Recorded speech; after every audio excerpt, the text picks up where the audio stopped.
What's up guys? In today's tutorial, I will show you how to make your YouTube banner fit perfectly on all devices. So without further ado, let's get started. First, make sure your banner is 2560 by 1440 pixels, which is YouTube's recommended banner size.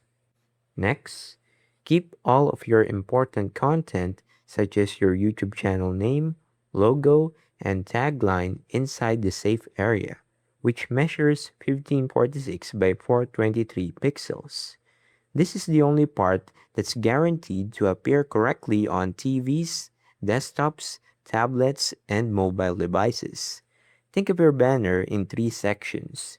The outer edges are mostly visible on TVs.